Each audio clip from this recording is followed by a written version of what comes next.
la señora Sheinbaum no hace nada porque está suponiendo que la popularidad del presidente le va a ser suficiente para ganar. Nosotros creemos que eso no va a ser suficiente, porque vamos a tener 6 meses para poder contrastar ideas, porque vamos a tener debates, porque vamos a tener una propuesta clara, definida y pública. Sí sabemos que vamos contra todo el dinero del gobierno, sí sabemos que vamos contra toda la operación de los gobernadores, que por cierto hoy no tienen presupuesto y que se lo están cediendo al gobierno federal, que incluso están teniendo muy malas administraciones en las entidades federativas porque no tienen recursos. Uno de los mejores ejemplos pues, es la Ciudad de México. Se cayó la línea 12 y Claudia Sheinbaum es la responsable de la tragedia de la línea 12 porque, entre otras cosas, no hubo mantenimiento. ¿Por qué no hubo mantenimiento? Porque no había dinero. ¿Y por qué no había dinero? Pues porque se estaba tirando en una refinería que no sirve, ¿no?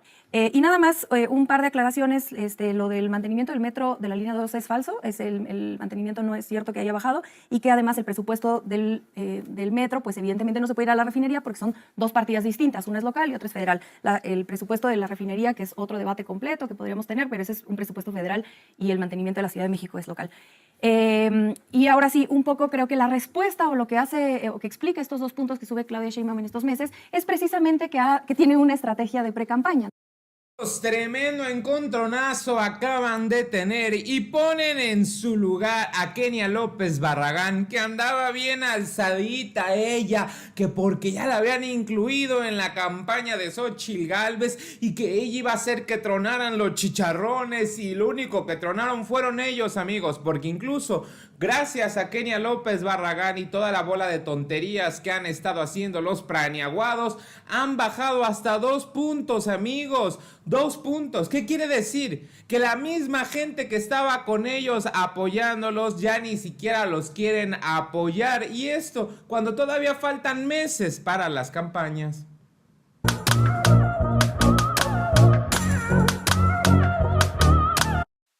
¿Qué tal, amigos? ¿Cómo están? Sean bienvenidos a su canal. Yo soy Mike Valencia y ahora sí, amigos, vamos pasando directamente con estos encontronazos porque de verdad que se pusieron buenísimos y le están dando, amigos, cachetadón de guante blanco a la señora, y lo mejor de todo esto es que con varios datos. Vamos viéndolo aquí.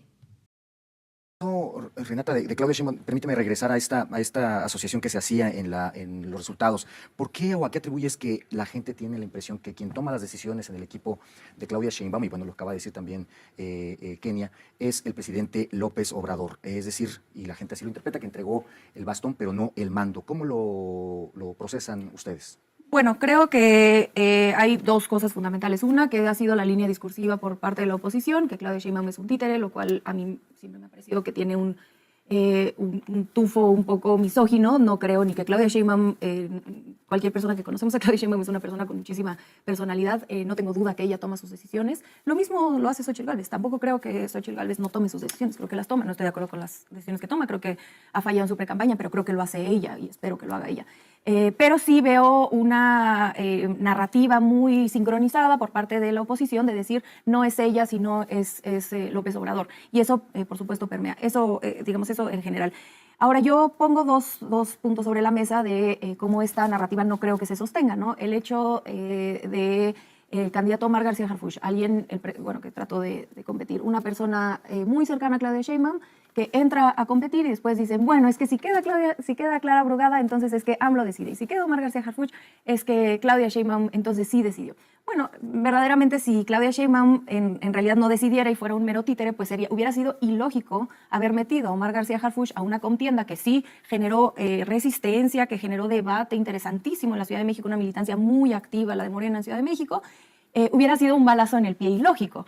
Al final de cuentas, digamos, esa es otra conversación de qué sucede en la Ciudad de México, pero hay decisiones muy específicas que toma ella. Cuando fue jefa de gobierno, lo mismo, ¿no? Hay diferencias importantes, por supuesto que hay una base ideológica que coincide con el presidente López Obrador, que ella no niega en lo absoluto, al contrario, pues ella se formó políticamente con él, coincide con él mayoritariamente, pero por supuesto existen algunas cuestiones distintas. Por ejemplo, el manejo de la pandemia en la Ciudad de México fue diferente a nivel federal. De la Ciudad de México fue, de hecho, más exitoso, creo yo, o de lo más exitoso que vi, me atrevo a decir, el más exitoso de todas las entidades federativas. Tiene una política de educación pública distinta, un poco más robusta, más profunda. Entonces, yo atribuyo mayoritariamente a esta narrativa que le sirve a la oposición y sí un poco todavía nos cuesta trabajo como sociedad y es natural ver a una mujer como alguien que depende de un hombre y no con alguien que tiene una agencia, lo cual, insisto, creo que ambas lo tienen, ¿no? Kenia, en este caso en específico, volviendo a los números, esta reducción o este paso de agosto con un 27% de preferencias a un diciembre con un 25% de preferencias para Xóchitl Gálvez, ¿qué retos plantea? ¿Cómo interpretan estos números? Y desde luego, este insumo, pues me imagino que modificará en algo. ¿Hacia dónde apuntar a partir de estos números? Sin lugar a dudas. A ver, primero que nada, estamos hablando de un 14% de un aspirante, Samuel García, que pues, no va a estar en la boleta y que ojalá, primero que nada, resuelva todo el lío que tiene en Nuevo León, porque es una cosa verdaderamente vergonzosa en términos de administración pública y yo diría incluso hasta como para pensar que un joven líder pueda tomar buenas decisiones. Me parece que el gobernador de Nuevo León ha tomado de las más lastimosas y deprimentes en los últimos días. O sea, quitando esos 14 puntos que están encuestados, digamos, o que forman parte de esta rebanada de la gráfica, pues no, lo que nosotros necesitamos es, por supuesto, hacer que esa parte que no quiere al gobierno corrupto y mortal de Morena, que no quiere, por supuesto, a esta crisis terrible en el sistema de salud, que no quiere esta inseguridad brutal que se vive todos los días, no importa en dónde levantes la encuesta, en el norte, en el centro, en el sur, en el sureste del país, hay una, digamos, una inseguridad tal que te hace suponer que sales de tu casa pero no sabes si vas a regresar sano y salvo, sana y salva. Entonces, esos 14 puntos para nosotros es un gran reto, porque lo que hay que hacer es hacer que la gente que no tiene la intención de votar por el partido oficial, por el partido del régimen, pueda voltear hacia la candidatura de Xochitl Gálvez y decir, es la opción ciudadana, es la opción de una gente honorable. Yo personalmente nunca he dicho que la señora Sheinbaum es un títere, pero aquí ocupando la palabra de Renata, digamos que no se necesitan una candidata al régimen que obedezca, ¿no?, sistemáticamente o se quiera pegar. Yo incluso diría, no solamente es la subordinación, es que ella, simple y sencillamente, la señora Sheinbaum no hace nada porque está suponiendo que la popularidad del presidente le va a ser suficiente para ganar. Nosotros creemos que eso no va a ser suficiente, porque vamos a tener 6 meses para poder contrastar ideas, porque vamos a tener debates, porque vamos a tener una propuesta clara, definida y pública. Sí sabemos que vamos contra todo el dinero del gobierno, sí sabemos que vamos contra toda la operación de los gobernadores, que por cierto hoy no tienen presupuesto y que se lo están cediendo al gobierno federal, que incluso están teniendo muy malas administraciones en las entidades federativas porque no tienen recursos. Uno de los mejores ejemplos pues, es la Ciudad de México. Se cayó la línea 12 y Claudia Sheinbaum es la responsable de la tragedia de la línea 12 porque, entre otras cosas, no hubo mantenimiento. ¿Por qué no hubo mantenimiento? Porque no había dinero. ¿Y por qué no había dinero? Pues porque se estaba tirando en una refinería que no sirve, ¿no? En fin, en estricto sentido necesitamos que esos 14 puntos de Samuel García, que hoy evidentemente no están en la boleta, la mayoría de ellos puedan transferirse en términos de una esperanza posible y no acompañar al régimen en turno. Ese es nuestro gran reto. Correcto. Y en el caso de Claudia Sheinbaum, Renata, ¿cómo interpretan estos datos? Este crecimiento 44 al 46, ¿será que de esta bolsa del 14 que menciona ahora Kenia, podrá también en un momento dado Morena, el PT y el Partido Verde tomar algunos puntos? ¿Cómo interpretan los números específicos que arroja hoy la encuesta de Grupo Reforma? Nada más si puedo responder un segundo y ahorita contesto tu pregunta. Esos 14 puntos, que quizás está relacionada, pero esos 14 puntos, en primer lugar, entender que Movimiento Ciudadano tiene una estrategia de ser la segunda fuerza. Entonces, en realidad si es que... ustedes lo ayudan. Bueno, Si es estrategia el presidente.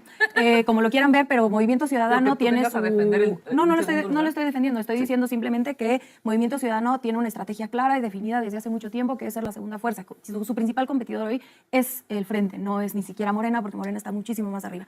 Y que esos 14 puntos no es que se vayan a redistribuir en su totalidad. Habrá que ver qué ficha ponen y qué tanto esa nueva ficha que pongan, mujer u hombre que compita, se puede quedar con esos 14 puntos que tenía Samuel García.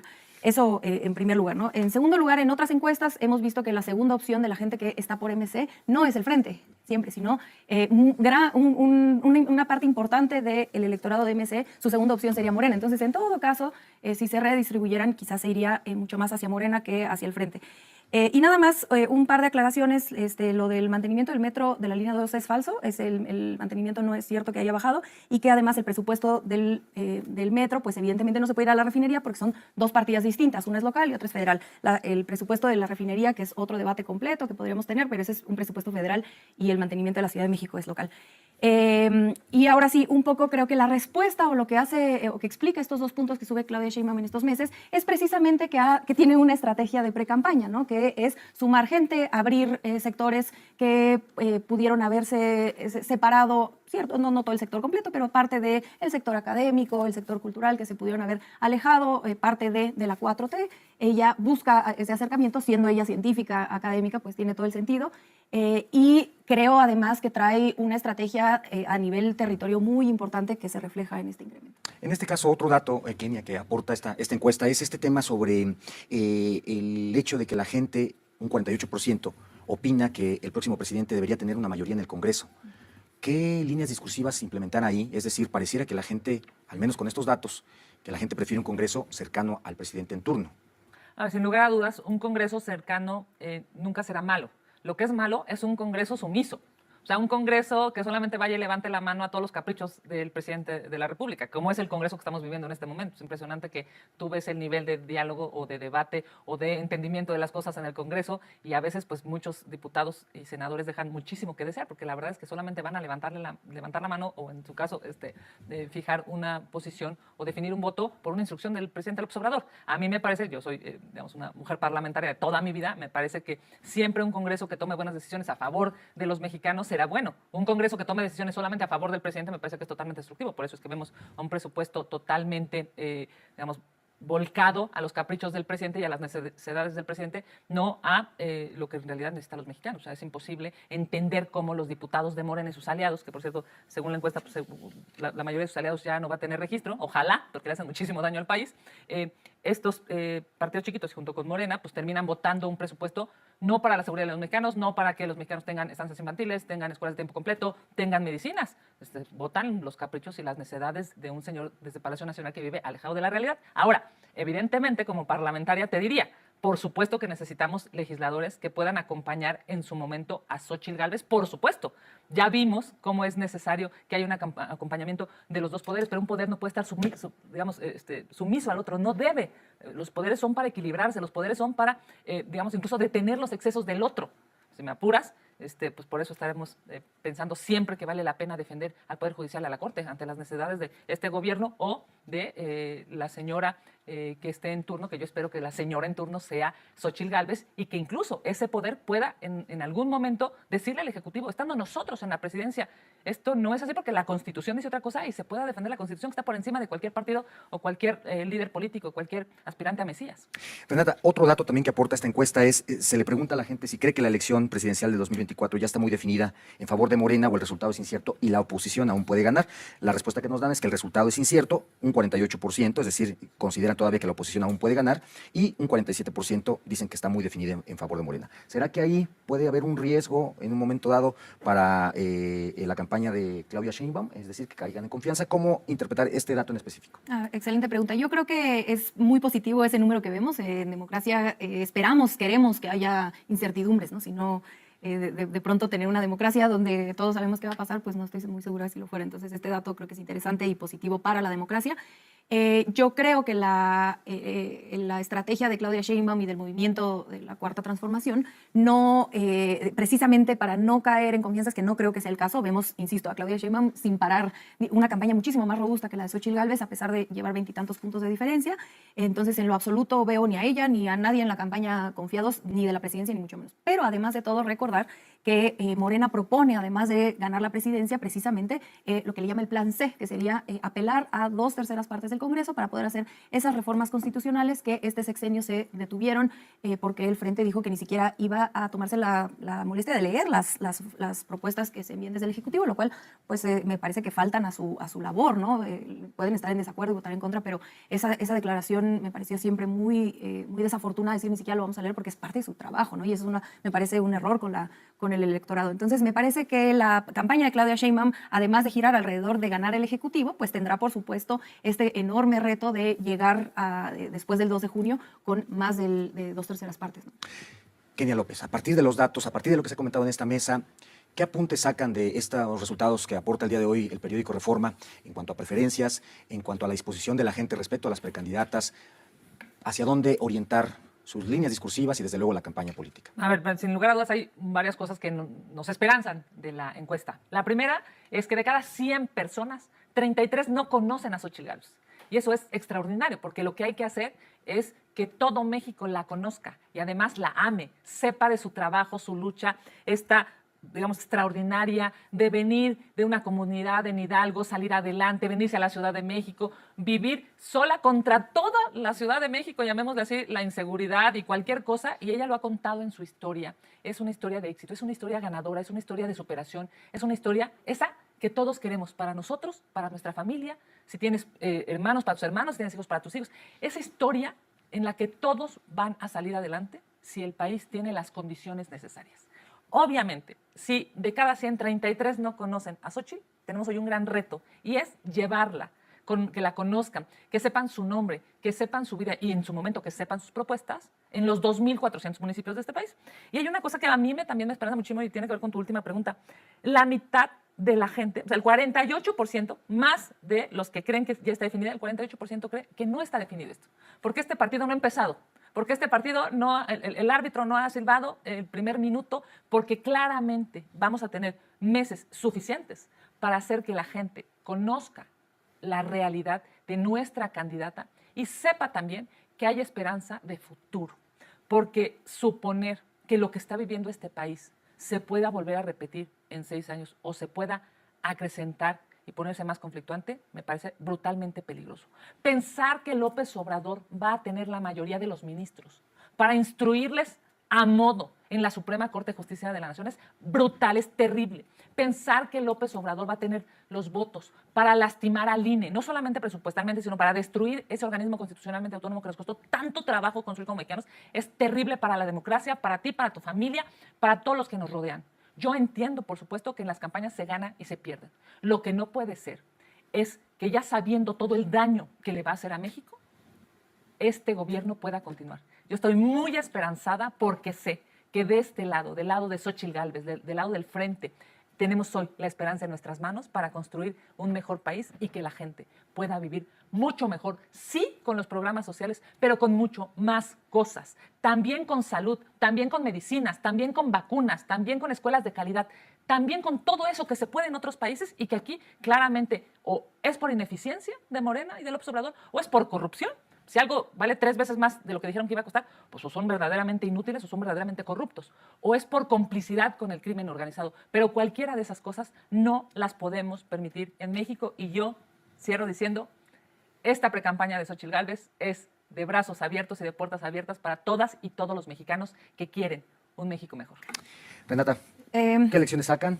¿Hacia dónde orientar en función de los resultados, desde luego? Y ¿con qué datos cerrarías pues, la reflexión a propósito de esta encuesta de Grupo Reforma da a conocer el día de hoy? Bueno, a mí sí me parece un poco curioso que todas estas quejas de salud, de educación, me parece curioso que vengan del PAN cuando, no entiendo por qué no lo hicieron cuando gobernaron eso en primer Hicimos lugar. el Seguro Popular que destruyeron. Claro que no servía muy bien, pero Nada. No, bueno, vamos a esperar. Creo que un poco de autocrítica por parte del Frente les haría subir un poco en las encuestas y no quedarse ahí empecinados en nosotros lo hicimos muy bien, a pesar de que la gente evidentemente no es tonta y se dio cuenta que tuvieron a un García Luna llevando la seguridad pública, etcétera, ¿no?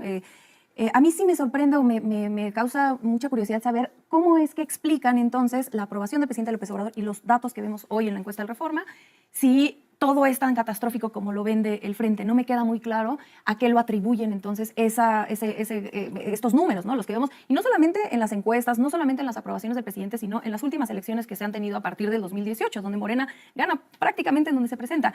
Entonces, lo que se dice implícitamente cuando se plantea que, por un lado, el presidente todo lo hace mal, que Morena todo lo hace mal, pero luego vemos contrastantemente estos datos, pues implícitamente se está diciendo que la gente es tonta y que está votando por algo que va en contra de sus propios intereses, y yo disputo eso de principio a fin. La gente, por el contrario, creo que apoya a Morena precisamente porque, a diferencia de otros sexenios, que yo le reto al amable público que nos ve, un poco pensar qué es lo que se hizo en otros sexenios, qué obras públicas, qué programas sociales, qué hicieron en otros sexenios. En los últimos, por lo menos los sexenios de que yo tengo memoria, no puedo listar ni 5 o 6 cosas que hayan hecho, y por este lado la gente ve, siente, recibe, digamos, ahí están los datos de pobreza, salen 5 millones de personas de pobreza, etcétera. Entonces yo lo que creo que veremos en los siguientes meses será una candidata, Claudia Sheinbaum, una precandidata que sigue en su línea discursiva, en su proyecto de nación, que tendrá sus especificidades en cuanto a muy probablemente educación pública, infraestructura, cuestiones de soberanía energética, que ya estarán planteando los y las expertas que conforman su grupo de proyecto de nación.